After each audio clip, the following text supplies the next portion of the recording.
నమస్తే నేను మీ కుప్ప పద్మిని ఇన్నాళ్ళు మీ సపోర్ట్ ని నాకు అందిస్తూ మీ ప్రేమని నాకు అందిస్తున్న ప్రతి ఒక్కరికి కృతజ్ఞతలు ఇప్పుడు చూడబోతున్న ఈ వీడియో కూడా ఖచ్చితంగా మీకు ఉపయోగపడుతుంది లైక్ షేర్ అండ్ సబ్స్క్రైబ్ చేసి మీ ఇష్టాన్ని అలాగే మీ సపోర్ట్ ని నాకు అందించండి అలాగే ఈ వీడియో పట్ల మీ అభిప్రాయాన్ని కమెంట్ సెక్షన్ లో కమెంట్ చేసి నాకు తెలియజేయండి నమస్తే వెల్కమ్ టు అవర్ ఛానల్ నేను పద్మిని ప్రస్తుతంతో పాటు ప్రముఖ ఆధ్యాత్మికవేత్త ఆస్ట్రోన్యూమరాలజిస్ట్ ఎనర్జీ వాస్తు స్పెషలిస్ట్ శ్రీ విద్య ఉపాసకురాలు శ్రీమతి జయప్రద గారు మనతో పాటు ఉన్నారు మాట్లాడదాం నమస్కారం అండి నమస్తే అమ్మా శ్రీమాత్రే నమః బాగున్నారా జయప్రద గారు నేను బాగున్నానండి థ్యాంక్ యూ బోర్డు మీద ఆల్రెడీ రాశారు డిసెంబర్ మాస ఫలితాలు వచ్చేస్తోంది డిసెంబర్ మాసం ఎంత ఫాస్ట్ గా పరిగెడుతున్నాయి రోజులు వర్ణనాతీతం చాలా ఫాస్ట్ గా నవంబర్ అయితే ఇంకా ఫాస్ట్ గా వెళ్ళిపోయింది కార్తీక మాసం కదా మనం ఆ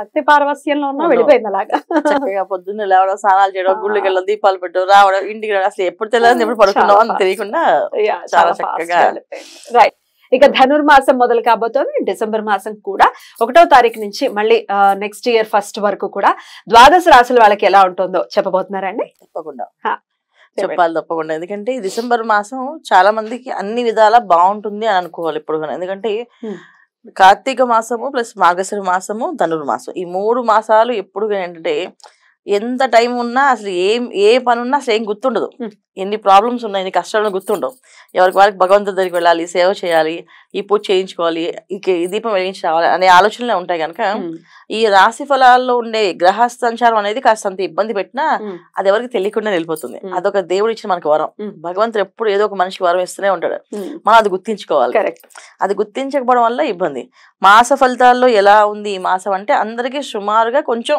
బాగుంది కాస్తంత ఇబ్బంది ఉంది అయితే బాగున్నా ఇబ్బంది ఉన్నా అందరూ దేవాలయానికి వెళ్ళడం దర్శనం చేసుకుని ఏదో రూపంలో స్వామివారి దర్శనం చేసుకుంటూ అసలు దీపం పెట్టడానికో పూజ చేయడానికో వెళ్తూ ఉంటాం కనుక ఈ అనుగ్రహం మనకి ఆ స్వామివారి దగ్గరికి వెళ్ళడం వల్ల అనుగ్రహం మనకి చక్కగా ఉంటుంది అయితే గోచారంలో ఈసారి ఉన్న గ్రహస్థితి మనకి చూసుకుంది తప్పకుండా సో వృషభ రాశిలో గురువు వక్రించి ఉన్నారు కర్కాటక రాశిలో కుజుడు ఉన్నారు తర్వాత కన్యా రాశిలో కేతు తర్వాత మనకి వృశ్చిక రాశిలో రవి బుధులు కలిసి ఉన్నారు తర్వాత మనకి మకరం రాశిలో శుక్రుడు ఇదొక గొప్ప యోగం ఈ మాసంలో ఈ మకర రాశిలో శుక్రుడు రావడం అనేది చాలా రాశుల వాళ్ళకి కొంచెం యోగంగా అనిపించవచ్చు బాగుంటుంది కూడా వాళ్ళకి తర్వాత కుంభరాశిలో శని భగవానుడు మీన రాశిలో రాహు ఈ కాంబినేషన్స్ అన్ని మనకి శని భగవానుడు రాహు అయితే ఎప్పటి నుంచో ఉన్నారు సో ఈ కాంబినేషన్స్ లో ఏంటంటే గురువు వక్రించి ఉండడం వల్ల కొన్ని లాభాలు ఉన్నాయి కొంతమందికి ఇబ్బందులు ఉన్నాయి శని భగవాన్ వక్రగతి నుంచి నార్మల్ స్థితికి వచ్చినందుకు కొంతమందికి చాలా హ్యాపీగా ఉంది కొంతమందికి కాస్త మళ్ళీ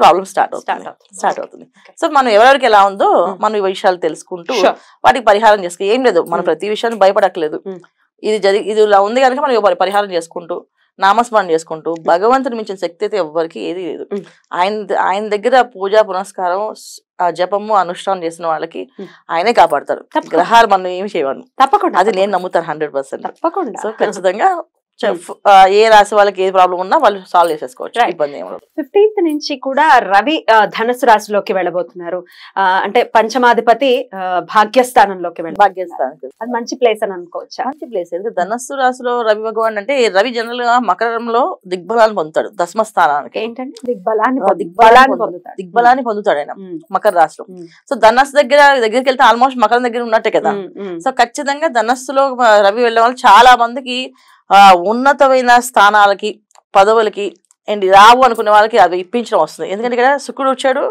మళ్ళీ శని భగవానుడు అందరు కాంబినేషన్స్ ఉన్నమాట రవి శుక్ర శని రాహు ఒక గ్రహమాలికలో ఏర్పడుతుంది అంటే మనకి గురువు కూడా ఉన్నట్టు అక్కడ ఎందుకంటే గురువు వక్రించి మేషాన్ని చూస్తున్నట్టు ఆ లెక్కన మనకి మొత్తం పంచగ్రహాలు ఒకే మాలికలో వచ్చినప్పుడు అదొక రకమైన యోగం అది షష్ట గ్రహాలు 6 ఉన్నాయి 1 2 3 4 5 6 మీరు అన్నట్టుగా గురువు బ్యూటిఫుల్ అండి చాలా మంచి ఈ స్థితి మాత్రం చాలా మంచిది మరి దీని రీత్యా మరి ద్వాదశ రాశులు మరి తులా రాశి వారికి ఎలా ఉండబోతుందండి డిసెంబర్ మాసం తప్పకుండా తులారాశి వాళ్ళకి ఈ మాసం ఏంటంటే గొప్ప మాసంగా చెప్పుకోవచ్చు సో వీళ్ళకి యోగ్యమైన మాసం అనే చెప్పచ్చు ఎందుకంటే వివాహాల విషయాల్లో కానీ వివాహాలు అయిన వాళ్ళు బంధం ఏర్పడడం కానీ చాలా ముడిపడి చాలా స్ట్రాంగ్ గా ఉండడం కానీ చాలా మంది పిల్లలు వివాహం అవగానే మళ్ళీ పనులు చేస్తున్నారు అలాగ లేకుండా చక్కగా ప్రశాంతమైన వాతావరణం మంచి వాళ్ళతో వివాహాలు అవడం కానీ వివాహ సంబంధాలు రావడం కానీ మంచి మంచి అవకాశాలు రావడం కానీ, విదేశ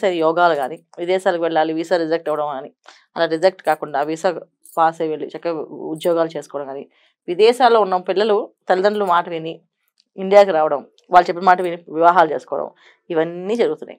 అంటే చాలా చాలా విషయం చెప్పాలంటే 99% తులారాశి వాళ్ళకి ఈ మాసం అనుకూలంగానే ఉంది. కాస్త ఎవరికి ఇబ్బంది ఉంది అంటే కాస్త ఉద్యోగాలు చేసే వాళ్ళకి, వ్యాపారాలు చేసే వాళ్ళకి ఖచ్చితంగా కాస్తంత ఇబ్బందులు జనరల్గా ఉంటాయి. ఎందుకంటే రాశాధిపతి వెళ్ళి చతుర్థ స్థానంలో మకరంలో ఉండడం, దానివల్ల ఏంటంటే ఇంట్లో సపోర్ట్ సిస్టమ్ జరుగుతుంది. ఇంట్లో ఆనందాలు, శుభకార్యాలు, శుభాలు జరుగుతుంటాయి. ఎందుకంటే ఎప్పటి నుంచో అసలు మాట వినని వాళ్ళు కూడా, మొండి వాళ్ళు కూడా మారే అవకాశం ఎక్కువగా ఉంది. అయితే వీళ్ళకు ఉన్న ఒకే ఒక ఇబ్బంది అంటే రవి, ద్వితీయంలో రవి ప్లస్ బుధుడు, వక్రించి ఉన్న బుధుడు, ఈ 2 కాంబినేషన్స్ కాస్తంత ఆ సమయానికి కొన్ని పనులు ఆలస్యం, ఆటంకాలు జరుగుతూ ఉంటాయి. అయినా పట్టించుకోకుండా వీళ్ళకి అన్ని యోగంగా బాగుంది కనుక చేసుకుంటూ వెళ్ళొచ్చు. ఇది తులారాశి వాళ్ళకి చెప్పాలంటే కాస్తంత బద్ధకం ఉంటుంది. ఆ బద్ధకం వదిలేసి ముందుకు వెళ్తే అన్ని పనులు అవుతాయి. చేయగలము, చేస్తాము అనుకుంటే చేసుకుని వెళ్ళిపోవచ్చు. ఇది తులారాశి వాళ్ళు తీసుకోవాల్సిన. మరి బుధుడు వక్రించారు కాబట్టి ఎటువంటి రిజల్ట్స్ ఇస్తారు తులారాశి వారికి? తప్పకుండా. అంటే బుధుడు వక్రించినా సరే అన్నద నక్షత్రంలో వక్రించాడు, అందువల్ల అంత ఇబ్బంది పెట్టేది. తులలో శని భగవానుడు వచ్చేస్తానం కనుక, ఆయన అనురాధ నక్షత్రం శని భగవాన్ నక్షత్రం కనుక అక్కడ దాంట్లో వీళ్ళకి అంత ఎనర్జీ నెగిటివ్ ఏ ఉండదు. కాకపోతే ఏంటంటే సమయానికి ఆ ఏదైతే చెప్పాలి విషయమో ఆ చెప్పడం రాదు. ఆ టైంకి అది గుర్తురాదు వాళ్ళకి. అరే ఈ విషయం మేము చెప్పలేకపోయామే, ఈ విషయం మేము అడగలేకపోయామే అని చెప్పి అన్న ఒక తప్ప మిగతా అన్ని బాగుంటాయి.